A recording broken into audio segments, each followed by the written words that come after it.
Salom, bu kechagi chiqargan dinozavrlar haqida kinomizning ikkinchi qismi. Ikkinchi qismda oroldagi uylari vayron bo'lgan dinozavrlar butun dunyoga tarqalib ketdi. Endi insoniyat bu dahshatli qo'shnilar bilan birga yashashga majbur. Kino dinozavrlar orolidagi fojiadan keyin boshlanadi. Bir guruh olimlar suv osti kemasida Indominus Rexning suyak bo'lagini o'g'irlash uchun yashirincha yetib kelishadi. Ular namunani yer yuzasiga jo'natishadi-yu, lekin o'zlari qaytib chiqish olmaydi. Chunki suv tubida ancha paytdan beri och qolib, oshqozoni qurilayotgan ulkan Mosasaurus ularni xuddi tuxum yutgandek yutib yuboradi. Lekin haqiqiy dahshat hali oldinda. Quruqlikdagi texnik xodim sheriklari bilan bog'lanmoqchi bo'lib turganida, orqa fonda T-Rex amaki paydo bo'ladi. Uni ko'rgan vertolyotdagi jamoa vahima ichida sherigiga narvon tashlaydi. Lekin bechora yigit narvonni ushlagan ham ediki, T-Rex uni tishlab, vertolyotni pastga torta boshlaydi. Arxon uzilib, jamoa zo'rg'a qochib qutuladi. Yigit "Yes, omon qoldim" deb endi xursand bo'lganida, suvdan boyagi Mosasaurus otilib chiqib, uni havoning o'zida gup etib yutib yuboradi. Bu yoqda esa televizorda butun dunyo faollashgan vulqonni muhokama qilmoqda. Sanoqli kunlardan keyin u portlab, oroldagi oxirgi dinozavrlarni ham qirib tashlashi aniq. Odamlar esa ikki guruhga bo'lingan. Ba'zilar o'zi million yil oldin o'lishi kerak edi. Tabiat inson xatosini to'g'irlayapti, tegmanglar desa, boshqalar ularni qutqarish kerakligini aytadi. Omina va uning jamoasi jonivorlarni qutqarish tarafdori. Ammo hukumat biz yordam bermaymiz deb qo'l siltaganidan keyin kutilmaganda Ominaga milliarder Benjamin Lockwoodning kotibidan telefon bo'ladi. U oroldagi jonivorlarni qutqarish uchun yordam so'ramoqda. Ertasi kuni Omina milliarder Benjamin Lockwoodning hashamatli saroyiga yetib keladi. Uni jamg'arma boshlig'i Eli kutib olib, muzeyga o'xshash dahshatli xonalarni aylantiradi. Elining aytishicha, Lockwoodning shaxsiy va xavfsiz oroli bor. U jonivorlarni o'sha yerga ko'chirib, Yura davri parki asoschisi John Hammondning orzusini amalga oshirmoqchi. Ya'ni dinozavrlarga to'liq erkinlik bermoqchi. Sog'lig'i yomonlashgan qariya Lockwoodning o'zi ham paydo bo'lib, bu missiyada Ominaga yordam berishini aytadi. Reja tayyor. Jamoa orolga boradi. Kompyuter tizimini yoqib, dinozavrlarni bittalab tutadi va kemaga ortadi. Rejadagi 11 ta turning ichida eng asosiysi dunyodagi eng aqlli jonzotlardan biri bo'lgan Shirintoy laqabli Velociraptor edi. Uni tutish uchun esa faqat bitta odam, Shirintoy bilan til topisha oladigan yagona mutaxassis Farruh kerak.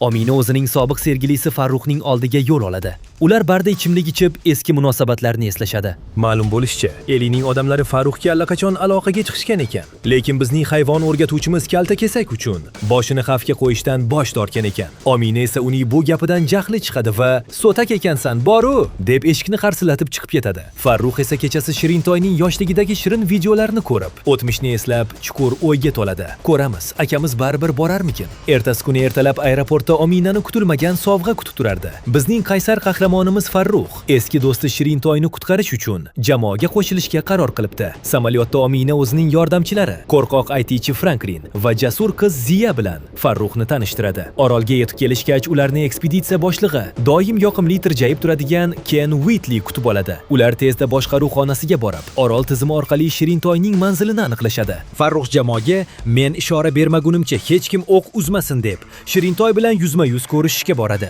Yillar o'tgan bo'lsa-da, Farruh eski do'stini tinchlantirishga muvaffaq bo'ladi. Aynan shu shirin lahzada boyagi vafosiz Ken Whitleyning odamlari Shirintoyga qarata o'q uzishadi. Shokda qolgan dinozavr askarlarga tashlanadi. Bittasi uning qorniga haqiqiy o'q uzib, yarador qiladi. Farruh g'azablanib Kenga tashlanadi, lekin ayyor qariya Farruhning ko'kragiga ham tinchlantiruvchi dori otadi. Yarador Shirintoy va shifokor Ziyani asirga olib, Farruhni esa o'limga mahkum qilib, o'sha yerda tashlab ketishadi. Bu padar la'natlarni niyati jonivorlarni qutqarish emas, balki ularni sotish orqali pul topish ekan. Vaziyat battar chigallashadi. Birdan vulqon otilib, hamma yoqqa lava yopirila boshlaydi. Tizim xonasidagi Omina va Franklinni esa vijdonsiz askarlar ichkariga qulflab ketishadi. Xuddi katta xolasini uyiga kelgandek yalpayib yotgan Farruhni esa bitta dinozavr kelib yuzlarini yalab uyg'otadi. Farruh zo'rg'a emaklab lavadan qochishga tushadi. Bu yoqda Omina va Franklin eshikni ochishgan ham ediki, ichkariga lava bilan birga och qolgan maxluq ham bostirib kiradi. Franklinning oyog'i dinozavrga yem bo'lishga bir baxya qolganda, ular shoshilib chiqish eshigidan tashqariga otilishadi. Lekin haqiqiy dahshat endi boshlanyapti. Tashqarida haqiqiy qiyomat boshlangan. Vulqon kuli orasidan Farruh yugurib kelyapti. Orqasida esa yuzlab quturgan dinozavrlar. Omina va Franklin jon achchig'ida dumaloq transport girosferaga kirib olishadi. Lekin jamoamiz yetakchisi Farruh tashqarida qolib ketadi. Shu payt yo'ldan chiqqan Carnotaurus ularga tashlanadi. Baxtimizga orqa fondan T-Rex buvimiz otilib chiqib, uni bitta bosishda qatig'ini chiqaradi. Biznikilar girosferada jarlikdan to'g'ri okeanga qulashadi. Suv ostida qolib nafaslari qaytayotganda, Farruh suvga sho'ng'ib pichoq bilan oynani ochadi va ularni qutqaradi. Sohildan eson-omon chiqishgach, bu qutqaruv operatsiyasi shunchaki tuzoq bo'lganini tushunib yetishadi. Ular yashirincha qochib, jonivorlar ortilgan oxirgi kemaga yuk mashinasida sakrab chiqib olishadi. Orqaga qarashsa, butun boshli orol lava ostida yonib kul bo'lyapti. Jonivorlarning fojiali faryodi kema ortida qoladi. Bu yoqda esa vijdonsiz Eli Mills saroyda auksion tashkilotchisi Gunnar Eversol bilan uchrashib, dahshatli rejani tuzmoqda. Ular o'g'irlangan dinozavrlarni sotib, tushgan pulga Indominus Rex'ning DNK'sidan yangi biologik qurol Indoraptorni yaratishmoqchi. Bu maxluq lazer va tovush orqali buyruqlarni bajaradigan mukammal qotil bo'ladi. Buni Lockwoodning kichkina nabirasi Macy yashirincha eshitib qoladi. Kema ichida esa Farruh va Omina yarador shirintoyni davolayotgan Ziyani topishadi. Shirintoyimizni davolash uchun unga zudlik bilan boshqa bir yirtqichning qonini quyish kerak. Bortdagi yagona mos keladigan yirtqich esa tinchlantirilgan T-Rex bo'lib chiqadi. Farruh va Omina dahshat ichida T-Rex yotgan qafasga kirishadi. Omina ignani sanchganida T-Rex uyg'onib ko'zlarini ocha boshlaydi. Omina qafas tepasidan zo'rg'a qochishga ulguradi. Farruh esa hayvonning tishlari orasidan chap berib, eshikdan otilib chiqadi. Xullas, T-Rex akamizdan donorlik qonini eson-omon olib, ular Shirintoyning hayotini saqlab qolishadi. Kema quruqlikka yetib kelganda, Farruh va Omina yuk mashinasiga yashirinib, dushmanlarni ta'qib qilishadi. Ma'lum bo'lishicha, yakuniy manzil o'sha biz bilgan Lockwood saroyi ekan. Afsuski, qahramonlarimiz politsiyaga xabar berishga ulgurmay, boyagi vafosiz Ken Whitley ularni tutib oladi va yerto'ladagi qafasga tiqib qo'yadi. Yovuz Eli paydo bo'lib, sizlardan faqat Shirintoyni aldab olib kelish uchun foydalandim. Endi esa hammaga sizlarni orolda lava ichida o'lib ketdi deb aytaman, deya xiringlaydi. Macy esa derazadan qochib, bobosini qutqarmoqchi bo'lib kelganda, qariyaning jonsiz tanasiga duch keladi. Eli kelayotganini ko'rib, qo'rqqanidan kichkina ovqat liftiga yashirinadi. Saroydagi hujjatlarni titkilab o'tirib, Macy hayotidagi eng dahshatli haqiqatni bilib qoladi. U aslida bobosining haqiqiy nabirasi emas, balki avtohalokatda o'lib ketgan qizining laboratoriyada yaratilgan genetik kloni ekan. Tasavvur qiling, qizcha ham o'sha dinozavrlar kabi probirkadan chiqqan ekan. Qafasda qolgan Omina va Farruh nima qilishni bilmay turganda, yonlaridagi kamerada Qo'chqor laqabli, kallasi toshdan ham qattiq bo'lgan dinozavrni payqab qolishadi. Farruh darhol reja tuzadi. U jonivorning jahlini chiqaradi. Hayvon esa g'azabdan kalla qo'yib, qafas g'ishtlarini chil-chil qiladi va qahramonlarimizni ozod etadi. Mana buni haqiqiy o'zbekcha usul desa bo'ladi. Bu yoqda esa saroyning asosiy zalida boylar uchun noqonuniy auksion boshlangan. Jonivorlar xuddi bozordagi moldek millionlab dollarga sotilyapti. Eli bir necha daqiqada 130 million dollarni cho'ntakka uradi. Qafasdan qochgan Farruh va Omina yo'lda yig'lab o'tirgan kichkina Macy'ni topishadi. Qizcha bobosi nobud bo'lganini aytgach, hamma birgalikda aksion zaliga qarab yuradi. Zalga esa sahna markaziga o'sha dahshatli genetik monster Indoraptor chiqadi. Uni sotish taqiqlangan, chunki u hali shunchaki xavfli prototip edi. Lekin boylar unga 30 million dollardan narx bera boshlagach, Elining ochko'zligi tutib, maxluqni sotib yuborishga qaror qiladi.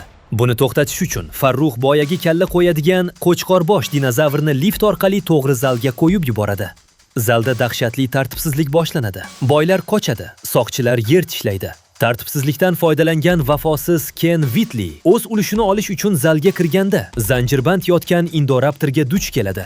Uni tinchlantiruvchi dori bilan otdim deb o'ylab, tishini sug'urib olish uchun qafasiga yashirincha kiradi. Lekin u bilmagan bir narsa ham bor edi. Bu ayyor maxluq o'zini ataylab uxlab qolgandek ko'rsatgan edi. Ken uning tishiga ombirni tekkizgan soniyada ajdar ko'zini ochadi va ota-bobosi qilgan ishni qiladi. Buni ko'rib dahshatga tushgan auksionchi Gunnar liftga qochadi. Lekin aqlli maxluq liftni buzib, eshikni ochadi va ichkaridagilarning hammasini yutib yuboradi. Ayni shu paytda esa Eli qochmoqchi bo'lgan Farruh va Ominani to'xtatib, Meysiga dahshatli sirni aytib baqiradi. Lekin gapini tugatmasdan, qorong'ulikdan Indoraptor otilib chiqib, uning soqchilarini tinchitadi. Vatandoshlarimiz tartibsizlikdan foydalanib qochishadi. Laboratoriyada esa Franklin doktor Vuni tinchlantiruvchi dori bilan nokaut qiladi. Ziya esa soqchilardan qutulish uchun to'ychoqni qafasdan qo'yib yuboradi. Otishma paytida esa zaharli gaz sizib chiqib, yerto'ladagi barcha dinozavrlarni mazasini qochira boshlaydi. Saroy ichida haqiqiy dahshat boshlanadi. Indoraptor Farruh va Ominani yaralab, Meysining ortidan yotoqxonasiga bostirib kiradi. Monster qizchaga tirnoq uzatgan soniyada Farruh yetib kelib o'q uzadi, lekin o'q o'tmaydi. Shu payt sodiq do'stimiz Shirintoy otilib kiradi va Indoraptor bilan jangga kirishadi. Ular saroyning shisha tomida urushayotganda, Omina lazer va akustik signal orqali Indoraptorni chalg'itadi. Farruh chetga qochishga ulguradi. Dahshatli monster esa shisha tomidan pastga qulab, to'g'ri Agujacheratop skeletining o'tkir shoxlariga sanchiladi va joyida jon taslim qiladi. Bugun kechki ovqatga monster kabobi. Biroq quvonch uzoqqa cho'zilmadi. Yerto'ladagi gaz jonivorlarni yo'q qilyapti. Omina darvozalarni ochib, ularni qutqarmoqchi bo'ladi, lekin bu millionlab odamlarni xavf ostiga qo'yishini o'ylab to'xtaydi. Ammo o'zining ham laboratoriyada yaratilganini bilgan kichkina Meysi, ular ham men kabi tirik, og'riqni his qilishyapti deya asosiy tugmani bosib yuboradi va barcha dinozavrlarni insoniyat dunyosiga qo'yib yuboradi. Tashqarida esa o'zini xavfsiz his qilib mashina ostidan chiqqan yovuz Elini kutilmaganda T-Rex buvimiz bitta bosishda tilka pora qilib yutib yuboradi. Yovuz jazosini oldi. Farruh esa Shirintoy bilan xayrlashadi. Sodiq dinozavr erkinlikka qarab chopib ketadi.